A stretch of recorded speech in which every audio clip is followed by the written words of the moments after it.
Good evening, everybody. Wanted to welcome everyone to our mule deer and whitetail e-scouting with the fine folks from Nebraska Game and Parks. My name's Jack. I work here at OnX, and I'm going to be kind of taking you through the master class tonight. Before we really get into it, as people are still coming in, just wanted to go over some housekeeping items. Your camera and microphones are turned off, so we can't see you, we can't hear you. No worries about anything there.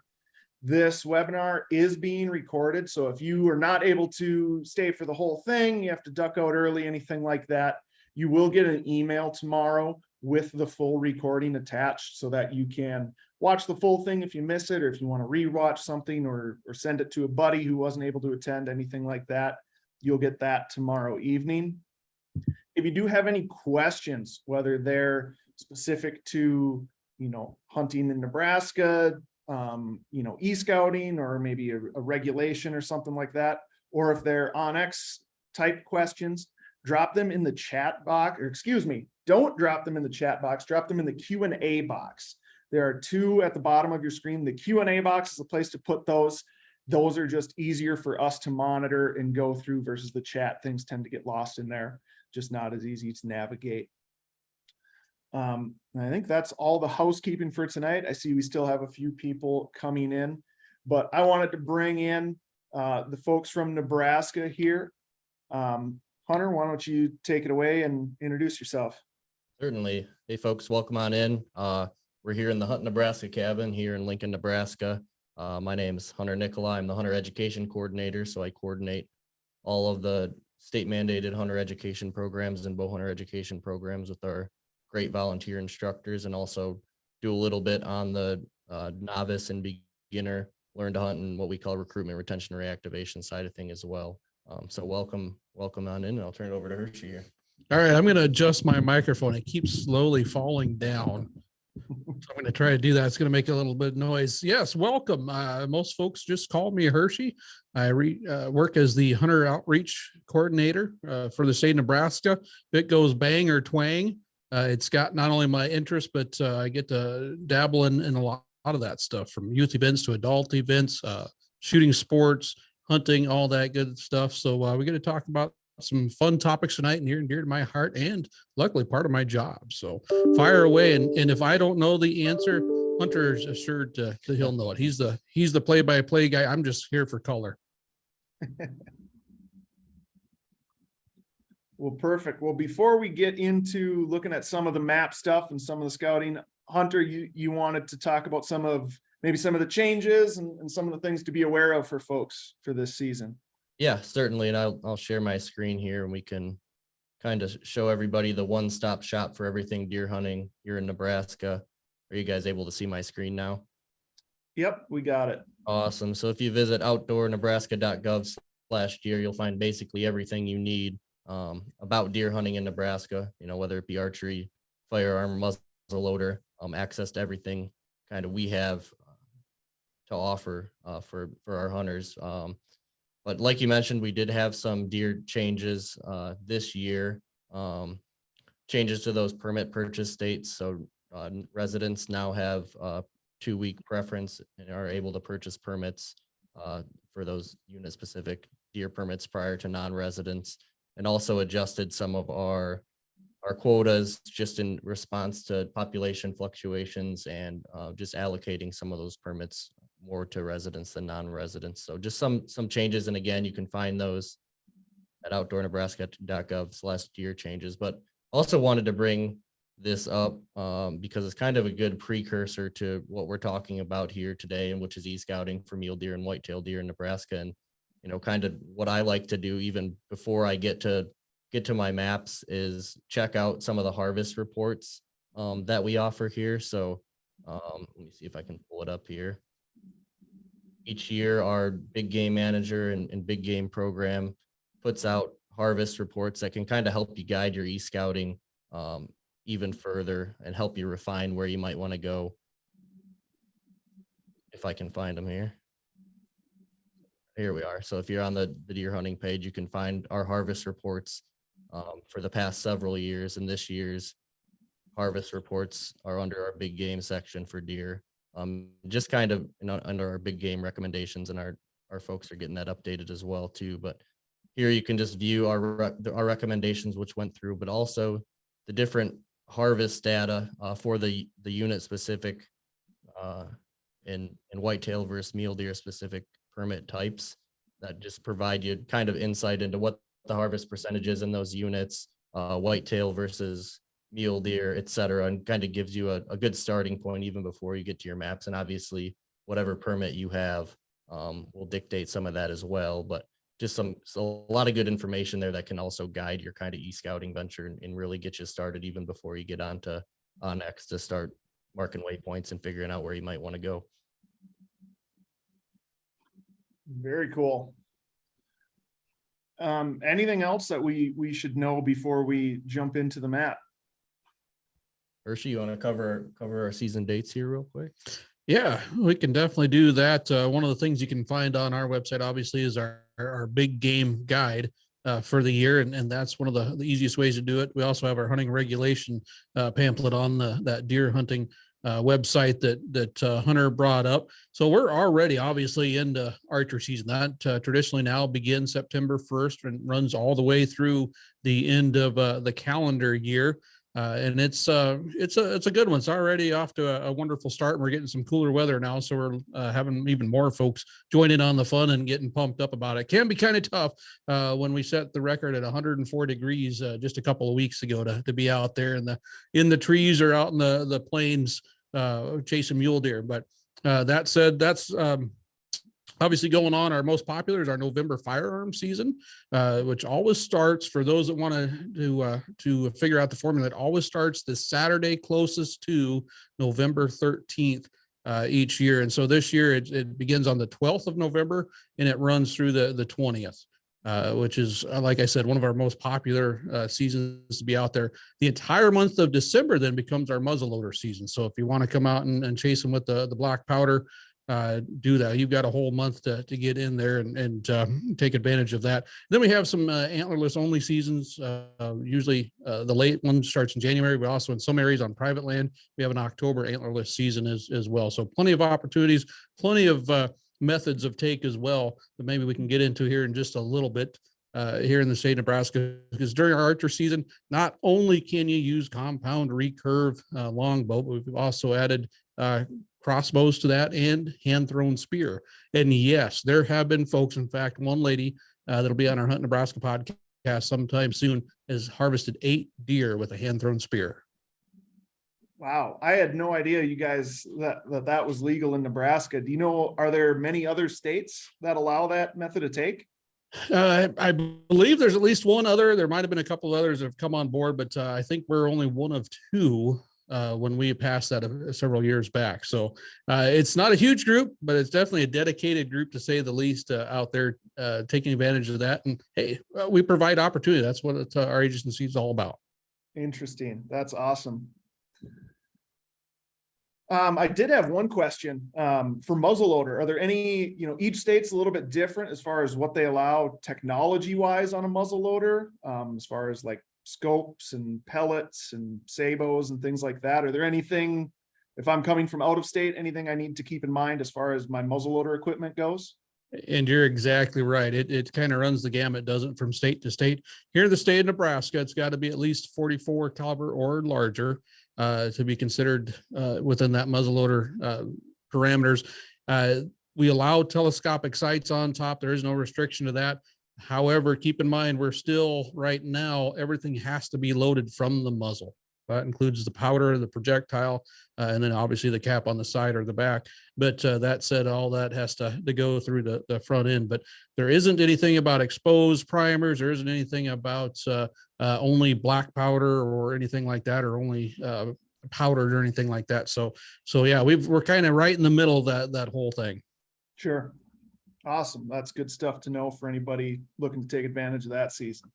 Yep. And another kind of Nebraska specific with our hunter education program. So like several other Western states, we're one that requires bow hunter education if you're between ages 12 and 29 and do want to hunt with archery equipment too. So that's, if you're coming from out of state, that's something to consider. make sure you get that bow hunter specific education before you do come out here to Nebraska.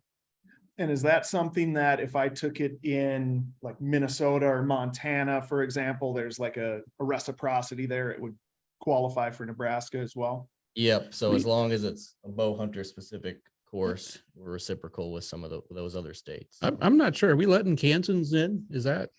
I think so. Last I heard, we're letting Kansasans in. Okay. That's All right. what I Just checking. say. I hope there's nobody from Kansas that I just offended, but we're kind of tough on that border, especially since they stole the quarterback. But anyway, a lot of good things there. Also, one thing to keep in mind is that now Hunter and his hunter education course, if you're 16 and up, you can complete everything online. You can do the Nebraska course online at huntsafenebraska.org. Very cool. That's good information. Well, if you guys are ready, I think we might as well jump into the map and start looking at some OnX stuff and doing some e-scouting. Absolutely. All right, give me one moment to share my screen here. So you should be looking at a map. Let me zoom out and get the whole state in view here. So for folks that have OnX, but maybe haven't used this on their computer before, your computer really is your best way to e-scout, in my opinion. You certainly can do it on your phone. I know not everybody has a laptop or a desktop computer at home. But if you do, you just need to go to onxmaps.com. You log in the upper right-hand corner, same email and password you used on your app. Those two, the map on your computer and your app on your phone sync up. So anything we do as far as marking waypoints and things like that on this map on the computer will transfer over to my phone, and vice versa. Anything I do on my phone when I'm out in the field transfers to the computer for future reference. But you can see I've got Nebraska pulled up here. The first thing we want to look at are the map layers that are available to us. So in kind of the top left, top center part of my screen here, I see this layers button. And I've got a bunch of different folders in here. Everything's organized into folders. So if we open up the Nebraska folder, you can see we've got 6 different layers available. And the 3 that are turned on by default are the private lands, the government lands, and the hunt units. You can also turn on the possible access, conservation partner lands, and the open fields and waters. I would recommend turning those on, particularly the conservation partner, open fields and waters. We'll take a look at one of those open fields and waters parcels here in a little bit. So those are going to give you, just like the name says, private lands, government lands. The possible access, there might not be a ton around you, kind of depends where you are. In most states, the possible access are going to be large private landowners that may allow public access. So where I live in Western Montana, there's a lot of timber company land where it's privately owned, but they allow public hunting and fishing and recreation, things like that. Sometimes there's different land trusts, different local organizations. The Nature Conservancy is another big one. So if you see something on your map that has kind of some green crosshatching on it or some green dots, that's going to be the possible access. And it doesn't necessarily guarantee you that there is access, but it's something where you can go and check with that organization or that company, that landowner, to see if they allow that. The other one I wanted to touch on real quick here is the hunt units. So if I click on the details, this is where you can choose between the different species, the different units in Nebraska. So we've got your waterfowl zones. If you're lucky enough to draw an elk tag, we've got those. We have the different deer, whether it's, the antlerless, the river antlerless, firearms, of course, the antelope, the bighorn sheep. So if you're looking at the map and you're saying, these don't seem right, for the tag I have or for what I'm hunting, that's one thing to look at. Obviously for this class, we're looking at e-scouting for whitetails and mule deer. I'm just going to leave the firearms units turned on there because that's kind of the big season that's coming up here in about a month. So if I close out of that, so we can see the other layers that are available, some other ones to have turned on that I think are important in the trees, crops and cover folder, we have crop distribution, wetlands, and then we can also turn on the tree species. Right now, I'm going to turn on deciduous versus coniferous. We'll take a look at what that looks like in a bit. Obviously, Nebraska's a big agricultural state. The crop distribution layers, we have 19 different crops that you can see. So not all of these are going to be applicable to your area, but certainly, corn, soybeans, alfalfa, wheat, things like that. I'm just going to zoom in here a little bit so you can see what that looks like. And you can see as I zoom in, those colors start popping on the map. If you want to know what a color means, you can hover your cursor on it. So I can see that yellow is corn. This brown color is soybeans, hay, winter wheat. Let's see, what do we have down here? This is our tree species data. This red is showing me deciduous trees. And you can see as I zoom in, more information starts popping up.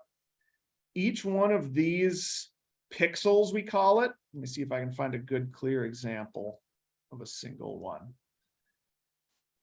So like this right here, you can see this square is a pixel. That's 30 meters by 30 meters.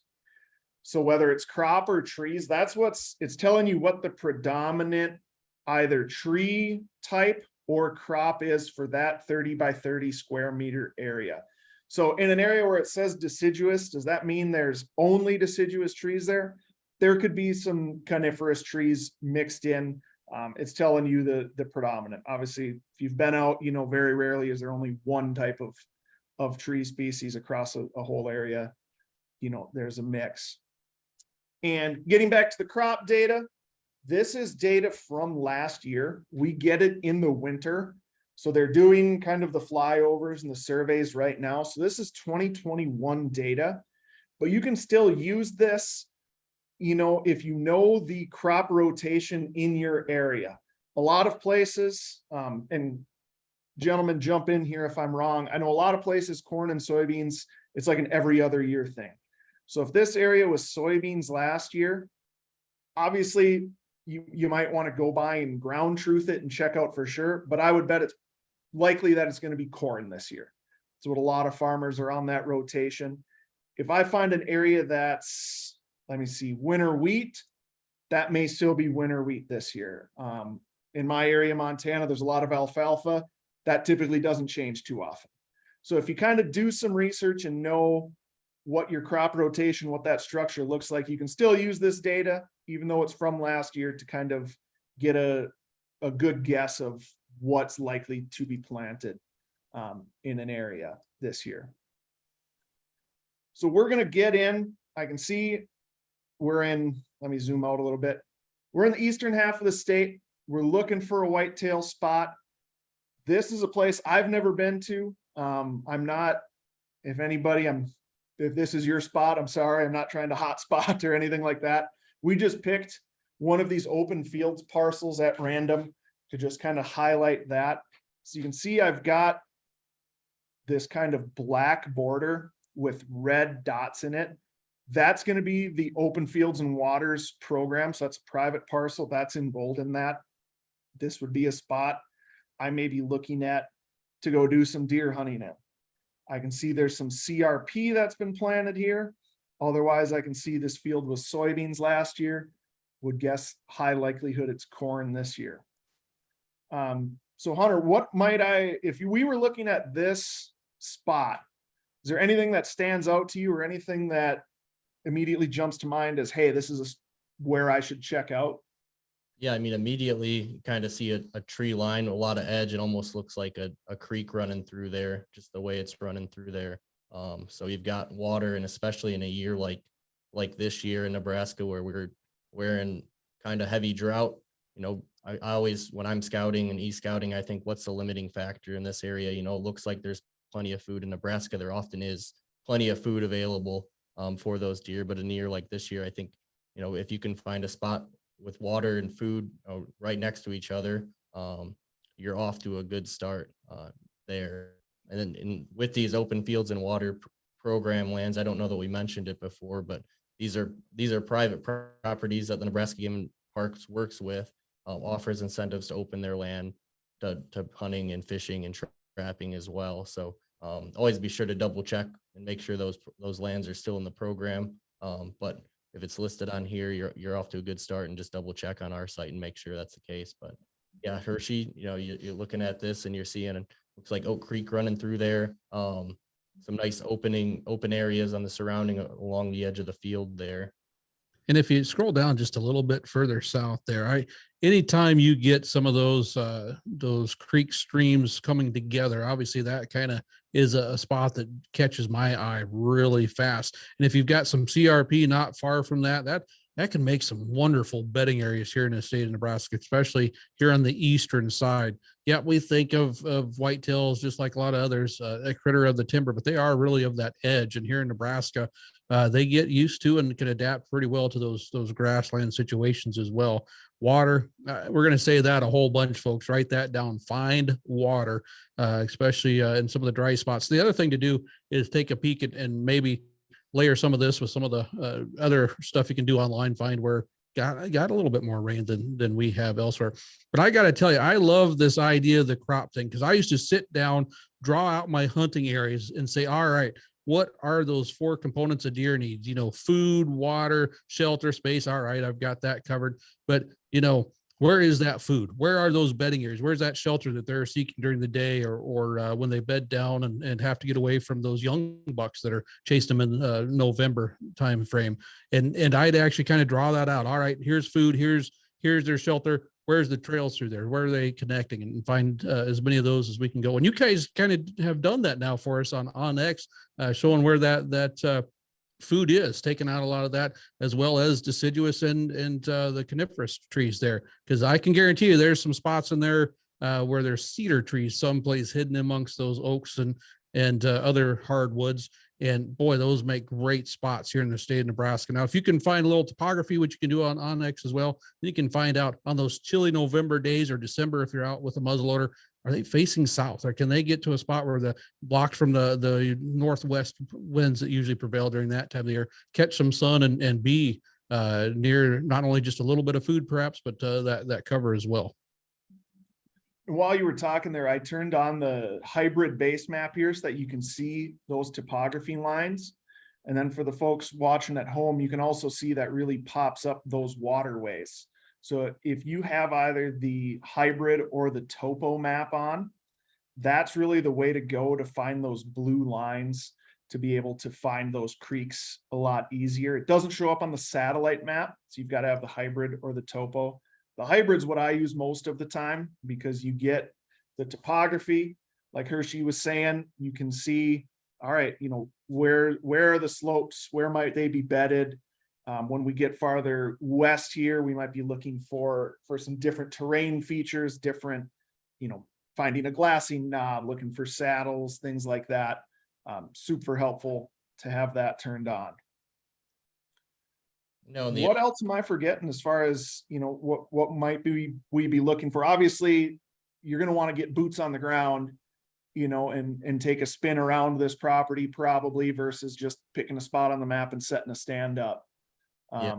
Anything else? And on the bottom half of that property, kind of where those 2 creeks meet, you also got a bit of a pinch point there where you've got a corridor running off to the east that runs off the property, but a pinch point there where that water meets and where those deer are likely going to be, especially those big bucks are going to be in cover when they're moving from point A to point B, whether that's from feeding to bedding, whether they're chasing does, those corridors, those pinch points like that are definitely what I'm looking for, especially if there's water there too.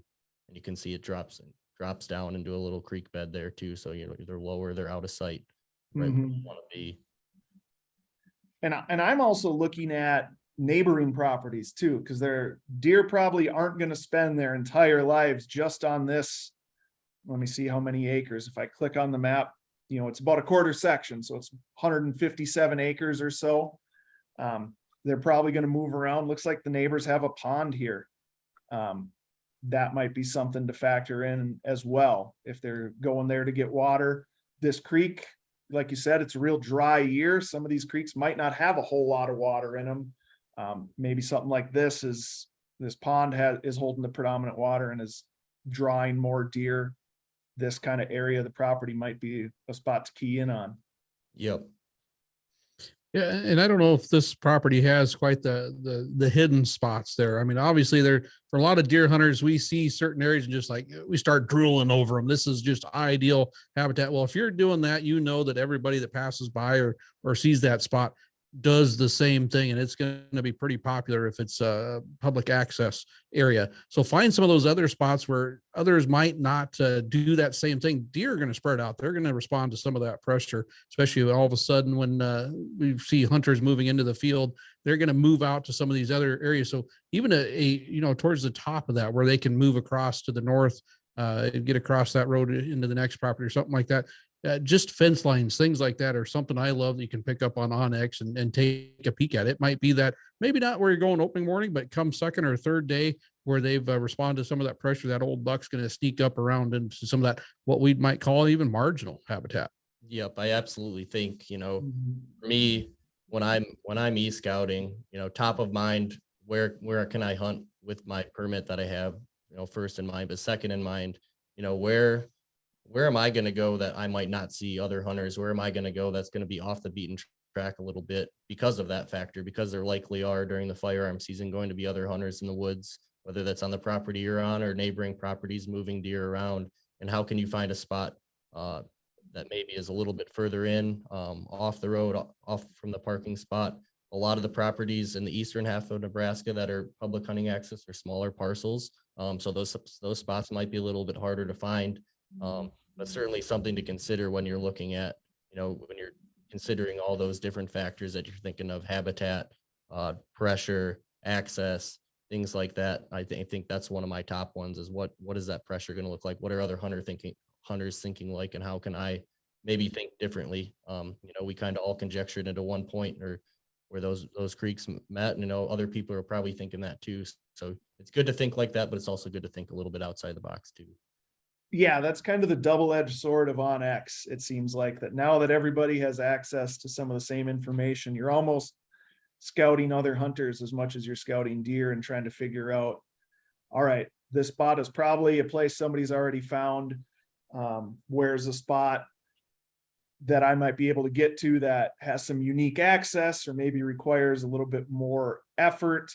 It seems like water stops people. If you've got to cross a creek, if you have to bring in hip waders or even a bigger body of water, if you have to kayak across or something, that's going to cut out a lot of people. So that's something I always keep in mind too is, all right, this is a spot. It looks like it holds deer. Now, where are other hunters less likely to go to? Yep. And on that same token, you mentioned kind of the sizes of properties. That's something I've found as well is the big, especially if we're looking at public lands on OnX, the big parcels are the ones that show up. So if you've got a place that's a couple hundred acres, couple thousand acres, that's easy for people to find. And they're like, oh man, there's a lot of country in here. We got to be able to find a deer. But if you can find either an open fields and waters area or a piece of public that's maybe 20 acres, maybe smaller than that, those are often overlooked by people. So you might not have the competition on those areas. It's just, smaller. Some people either don't know it's there or they think, it's not really worth the effort to hunt a place that small, and you might have the place to yourself. Yep. And that, in Nebraska here, I think the same goes to say for these open fields and waters type programs. The program's I think it's over 10 years old now, but I think they're probably more underutilized than our wildlife management areas or some of our national forest lands and things like that, because they typically are smaller in parcel size. Hunters might not know the rules pertaining to them, but they are, if they're on OnX and you verify it on our public access atlas on our Game and Parks website, those are available too. So just keep that in mind. And that's what we're looking at right here. So. Well, we're at 5:30 now. I think let's head west and start talking some mule deer. Oh, all right. Here we go. So what are we, big picture thing, what are we looking for mule deer that might be different than than whitetail? Obviously they need, they need food, they need water, they need a place that they feel safe, but how does that differ? What does that look like that's different than whitetail? I think their mule deer their use of space is quite different from whitetail, and specifically in Nebraska, even within, we were talking about this earlier, even within Nebraska, we're looking in the Pine Ridge right here in the very northeast part of the state. And then you get to the Sand Hills a little bit east of there, that habitat, that terrain is completely different. Those mule deer are covering a lot more ground, and it's really a glassing game, finding bedding areas and finding where they're traveling, where their corridors, where they're moving.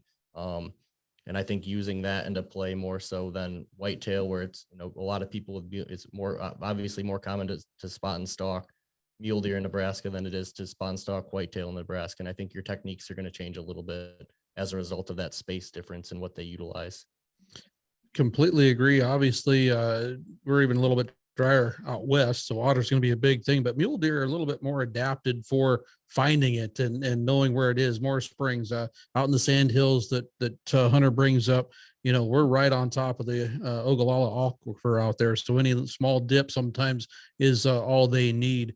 So one of the things you're looking for, and you can bring up some crops on some of the private grounds and even some of the food plots and some of the public areas and the open fields and waters area, and find where some of those lower areas that might get a little bit more moisture for food, and they'll come out there in the evenings, and it's very spotty when it comes to precipitation. So being able to use something like that and having OnX to kind of zero in where are those, because you'll go through some of the least looking agricultural area, and then all of a sudden turn a corner and boom, there's a nice alfalfa field out there, or at least something green down by the water. Something that I look for regardless is topography. When it comes to mule deer, they just are great creatures for using creases and ripples in the landscape, and just being able to use those to not only, well, since they don't have a lot of trees, use those for shade, for protection from the wind and things like that. They cover a lot of ground, just like Hunter was alluding to. And so don't be shocked if you just don't see deer everywhere out there. Obviously a lower density animal than the whitetail here in the eastern side of the state, but they roam quite a ways, and where they weren't this afternoon or this morning, man, they can show up pretty quickly because they're just kind of moving through. The beautiful thing is as we brought up earlier, there's some large tracts of publicly accessible lands out west, because the ranches are bigger in our open fields and water program. Wildlife management areas and the federal holdings are a lot more out in the western side of the state. Yeah, so here's an example of an open fields and water, program enrolled there. And you can see it's multiple landowners here, or multiple different parcels included here. But yeah, like you said, much bigger landscape they seem to occupy than whitetails, and definitely roam around. They seem to more than a whitetail will. Whitetails tend to be more homebodies, it seems like. Definitely. And the neat thing is you can get out there now during the warm part of the season that we're still in here in archery. A lot of folks are finding these deer down along those bottom areas and kind of seeking out shade wherever they can get it. As we get into the end of this month in November, and definitely December, they'll be out in the middle of a treeless expanse, making use of that roll of the topography. So getting out and, just like Hunter said, get up where you can see, especially during those times when they're most likely to move early and late, and just get an idea of where they're heading. And don't just go off and chase the first one you see wandering across the hills.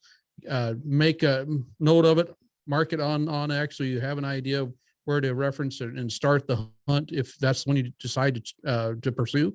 But keep your eyes open. There'll be others moving along. They're pretty good at not only moving across landscape, but they can be pretty loyal to certain crossings and areas and patterns, which is great. Neat thing for those that don't hunt a lot of mule deer, they start their rut about a week or so later, generally speaking, than the whitetail deer do. So if you're thinking early November for whitetails, think about a week or two after that, about the middle of November, and sometimes you'll even see some rutting activity because they're so spread out as we get into December as well. Yep. Let's dive in a little bit to the map here. For the folks, again, this is a spot I just kind of picked at random here. I put a waypoint on the spot just so I could find it. That was something I didn't mention earlier, but if you see in the top right corner of your map here, we have these different tools. This one right here is where I can add a waypoint. So this is always where I kind of start with, I'll mark waypoints on, especially if I'm doing a big kind of, I'm going into a big parcel of public. You can see this is a wilderness area, so I'm going to be walking. I'll put where I'm going to park the truck. I'm going to put where, if I'm going to camp, where I might want to do that. And then for something like this, you mentioned glassing being super important. That's kind of the way to hunt mule deer most of the time, is get up on a good glassing knob, a good glassing point, and use your binoculars, use your spotting scope to kind of do the walking for you versus just going and hiking, which can be effective. I know some guys, at OnX who hunt kind of eastern Montana, which is similar type of country sometimes, and they're walking ridge lines and trying to find mule deer that way. But the predominant way seems to be find a good spot, find a likely area, and let your glass do the work for you.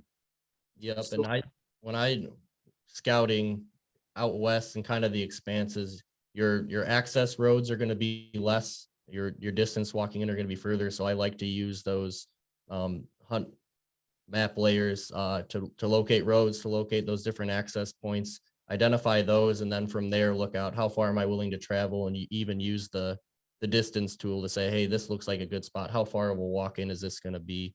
When you start to identify those glassing points, and then when you're looking for those glassing points, mule deer are going to be, especially when they're bedded down, they like in between fingers off a ridge, kind of those buttes and kind of tucked in away from the wind, out of the sun, especially when it's in a warmer early season.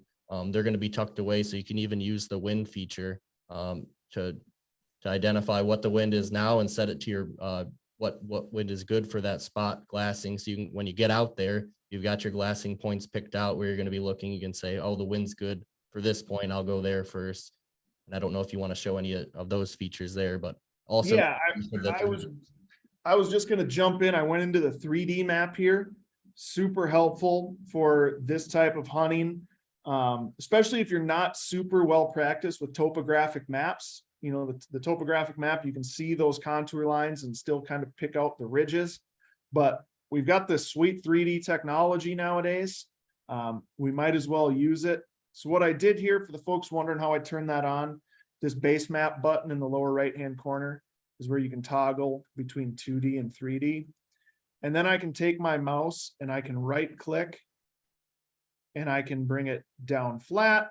I can spin it around if I want. So here I can see, let's take a look. If you find a good spot, let me know here. I'm just kind of moving the map around. We've got this creek bottom here, kind of got a ridge. I hit the wrong button there. My apologies. Let me get back to north here. So you can see we've got this trail that follows the ridge here. That's something that draws my eye immediately as, again, it's kind of that double-edged sword. It's probably easier walking for me if there's an established trail, it follows this ridge line, but there might be other hunters that are thinking the same thing, or just recreators, people that are out, hiking around, not hunting or anything. Those types of trails tend to draw more traffic.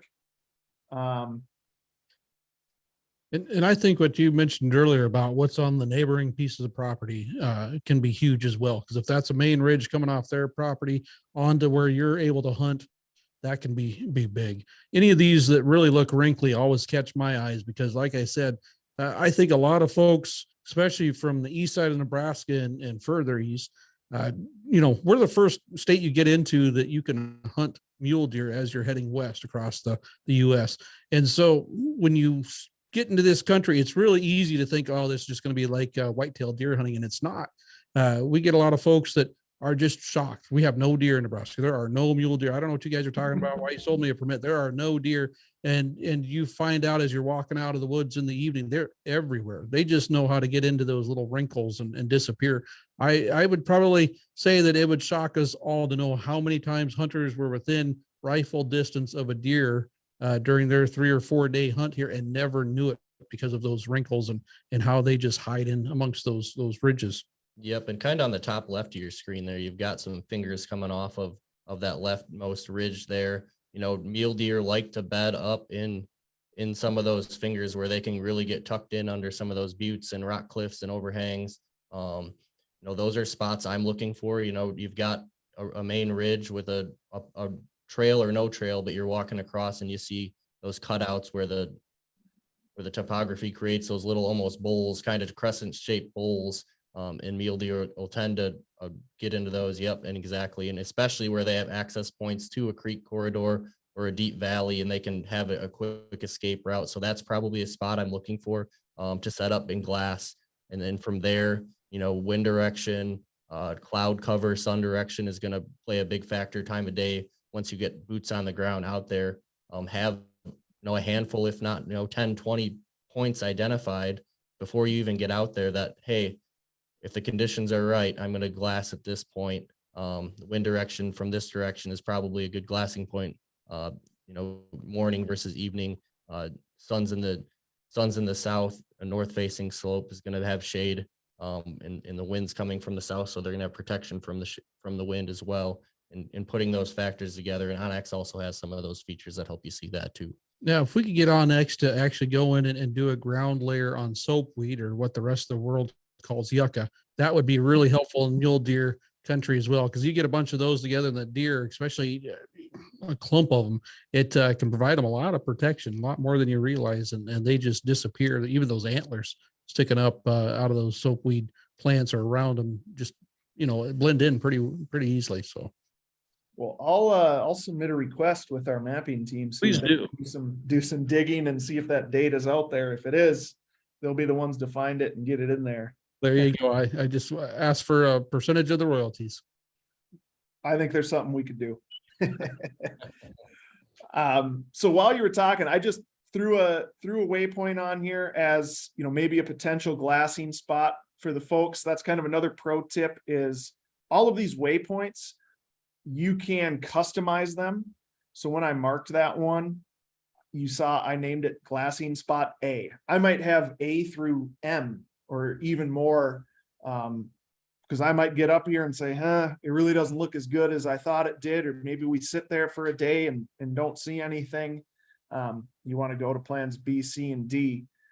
But you mentioned earlier knowing the wind. You can set the wind direction on a waypoint so that we can kind of tell. I'm gonna get back to 2D so we can kind of see this a little better. You have a couple options. I can have it show me the current wind. So that's showing 8 miles an hour out of the north. If I want it to just tell me when the wind is good or bad, you can set it to, let's say I only want to hunt this area. I don't want to hunt it on a north wind for whatever reason. I'm just picking that off the top of my head. And I can apply that. Now it tells me at a glance, that's a bad wind. So particularly, you know, for the folks hunting whitetails in the eastern part of the state, if you've got a bunch of tree stands set up, you can mark that on your waypoints, and you can easily pull up. I'm gonna pull up my wind calendar. You can see I've only got a couple different waypoints marked here, but I can easily tell, all right, for Saturday, what's the wind looking like? All right, sweet. Except for that one waypoint at sunrise in the morning, it's got a bad wind. The rest are looking pretty good. So if you mark out a bunch of different potential spots and you set what you think the optimal wind is going to be, then you can take a quick glance at that and say, all right, spots A, B, and C are no good for this morning. They got a bad wind. Spots X, Y, and Z are good. Let's go to one of those. So just another kind of pro tip for you there as you're out and about and as you're scouting to utilize that wind factor.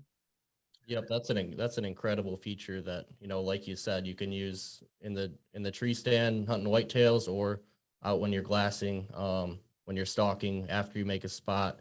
Just an incredible feature. But, you know, like we were saying before, you want to stay, you know, you pretty much when I'm e-scouting, I'm looking for glassing points and also limiting factors. So water would be one, food obviously, but you want to stay to the top of those ridges, at least to start, until you can get glass on a mule deer or a group of mule deer. And from there, then you make your decision. So that's pretty much finding my access points, finding those glassing points and some of those limiting factors to identify on the map that might identify where I do want to glass. So and really, like Aaron said, whether you're in the sand hills and it's more of a rolling topography where there's a ton of those little folds, or out in the Pine Ridge like this, where you've got a lot more steeper cliffs and more mountainous setting, there's still those folds, and that's where they're going to be bedded down for the most part, unless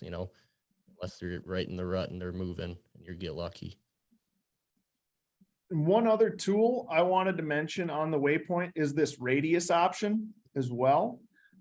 Ton of different uses for this, but let's say you're set up on a spot and it might be an area that you want to be able to shoot from. Let's say maybe you don't have as much mobility, you're not able to move as fast, and if you spot a deer, you want to be able to know, hey, am I going to be able to shoot a deer if it comes out? Let's say I can shoot 400 yards.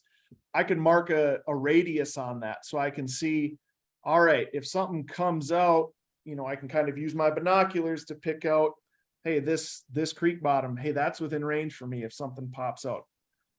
I think most people are probably going to have a rangefinder with them, something I still use. But another thing that I do, this isn't really e-scouting, but this is one of my favorite tips, so I talk about it whenever I can. Let's say we were glassing from this spot and we shot a deer.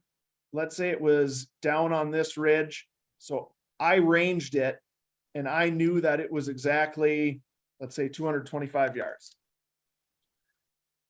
Once you start walking, the country can look kind of different, but I need to know where to start. Let's say it ran out of sight. I didn't see it go down.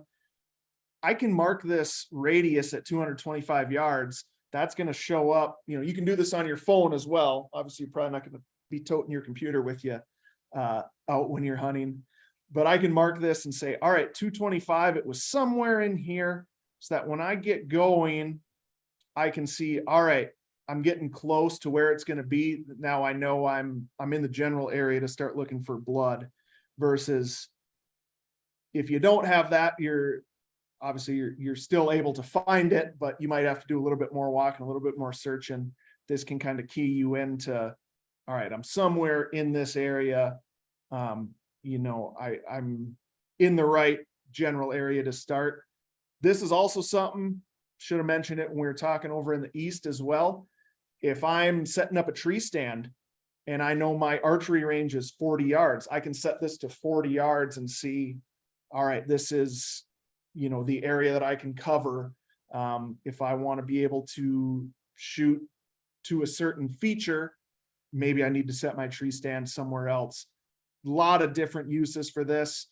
Remind me, does Nebraska have, for firearms, is there a certain distance from like an occupied dwelling you need to be to shoot a firearm? Yep, with a rifle, it's 200 yards from an occupied dwelling or feedlot. So, in a spot like this, you're probably not going to have to worry about it, but something to certainly keep in mind. And then it's 100 yards with the shotgun. So, okay, so that's something I know people use quite a bit in states where that's a major concern. In areas of states, you can put that radius on the dwelling or the feedlot, and then you've kind of got your exclusion zone there where you can't shoot. So just kind of one of those underutilized tools. I wanted to make sure I mentioned that people are aware of them. Yep, absolutely. And, I think we keep coming back to it, but it's, if you're going to be out hunting mule deer in Nebraska this year, I think focus on water as a limiting factor, just because we have been in such a big drought year. And really, even like you're showing here, that a lot of those spots you're not going to find out until you get there, or you're talking to folks that live out there where there's water and where there's not, because it's been that way. Yeah. Yep. And I think it goes back anytime, whether it's public or private or open fields and water area. I think it is a great idea. Have a plan A through D or E, just so you can adapt to those types of things. I know one of our popular hunting areas there, the National Forest by Thedford and Halsey, what was part of the Bessie unit of the National Forest. Just this a few days ago, large fire out there that I believe is now contained, but it's changed the landscape out there quite a bit. And we're probably not done with that type of stuff yet, just because of lack of moisture. That's a good point. Something I didn't mention before is we do have this active wildfire layer. So let me see that you can turn on that shows you the active fires. Here's one. There it is. The Bovie fire, is that? Yep, there it is. Yep. So what you can do is you can click on that, and if I scroll down, it shows it's an active fire, almost 19,000 acres, 56% contained. If you want to go directly to the, I believe would be the Forest Service on this one, their website to find the kind of more in-depth information on the fire, we've got that link there. So that's something for folks to keep in mind. The other thing that brought to mind is the historic wildfire layer. So let me back up. If you go back to that trees, crops, and cover, that's something here is a fire from earlier this year. So we show the current fires, and we also show once they're put out, the historic ones. So if you want to know, this area was burned in April of this year. If I scroll down, it'll tell us when it started, how many acres it burned, and the name of the fire. So you can also, folks can also pull that information up as well. Well, we're almost to 6 here. There are a couple questions in the Q&A. Let's talk about some of those, if you guys are up for that. Absolutely. You bet. Fire away. One person asks, Eastern Nebraska, what are deer numbers looking like this year? Are they up, down, drought been affecting them at all? You know, it'll be interesting. We're kind of in a critical period right now. We have not heard of very many cases of EHD, though we have just kind of put out our feelers and requesting that our folks in the field, our archers, those getting ready for some of the other seasons going on, or out chasing ducks and what zones are open, keep an eye out there for deer that we might be able to trace that a little bit, but not really showing any signs of that or decrease. Last year was kind of an odd year, Hunter. We had leaves that stayed on the trees pretty long. We had some crops that were a little bit later coming out in some areas, and it kind of changed the landscape of where deer were using. We didn't have the highest record harvest by any means. We were still pretty good. But then all of a sudden spring rolled around, and a lot of the hunters that hunt both that said they hardly saw any deer last year were seeing a lot of deer while they were chasing gobblers this spring. So they didn't just all of a sudden materialized, and those that didn't have spots on them obviously weren't added to the herd. They just found spots to avoid us. Yeah, I think you're spot on. I think it's going to be more localized. You know, I think some populations in Eastern Nebraska might be a little lower, some might be up. But I haven't, anecdotally heard a lot of, in the spring we were hearing from our turkey hunters, a lot of sightings, a lot of fawns and fawn pairs, and myself, I've been seeing them in Eastern Nebraska too. So like Hershey said, keep an eye out for EHD and signs of that. We haven't seen any of that yet. But I think it's going to be more localized on the deer populations going into the fall here. Excellent. I think we got time for one more. My computer just gave me a warning. My battery's getting low. So let's do one more. We talked about Eastern Nebraska. We might as well talk about Western. What are numbers looking like there? Again, one of the things we've done is increase the emphasis on the protection of our mule deer, especially our does in certain areas. So we've got some mule deer conservation areas that we've expanded just a little bit. Plenty of deer in those areas, but we're trying to, protect those. Those are the spots that even Eastern Nebraskans head out and chase for mule deer for a destination hunt, as well as non-residents. So that one should be pretty good. We'll see what these fires have done. They're a little bit more adapted to that sometimes in these whitetails. But that one I'm expecting similar to results of what we had last year. Yep. And I think that's a good start. We showed how to access those harvest reports last year, and I don't know that we'll have huge fluctuations. Time will tell, but I think that's a good baseline year to year, especially when we haven't been getting reports of big deer loss to EHD or reports of really low numbers. So did I see a question about why the timing of our November firearm season? Did I see that up there? Jarrett asked, why isn't rifle season the last 2 weeks in November? That's an excellent question. And it starts out that we were first and foremost a pheasant hunting state, to be quite honest with you. And Thanksgiving was a traditional time to chase roosters and maybe some bobwhite quail for those enthusiasts. And we do have some quail purists here in the state of Nebraska still. And so that was kind of seen as the opportunity to get out there and chase pheasants for the most part, or upland birds. And so the hunters wanted to be done with deer at a time. Hunters and farmers as well wanted that opportunity to chase birds, and kind of tradition. That's the answer to most of those across any state here in the U.S. is once we get that season established with tradition, it can be pretty hard to change what is and has been. So, we'll see. Opportunity provides more opportunity. We'll see what transpires in the future. Awesome. Super interesting. Well, anything else, before we wrap up here, anything else that the people need to know? No, I think with just coming down to e-scouting, it's you're planning your hunt. There's boots on the ground work that needs to be done from there. Give yourself plan A, plan B, and down the line, if it's a new area to you, give yourself more plan Bs than you might be thinking of. But really plan it out. If you're mule deer hunting, plan your glassing spots, plan where you're going to drive in and park and walk in. The more you do in preparation, I think the more successful you'll be at the end of the day. There you go. I'm going to challenge everybody, find 2 new spots this year and then 2 more next year. It's amazing the overlooked areas that deer know of. And you get out there, you find those spots, you'll be happy you did, and the deer will be shocked.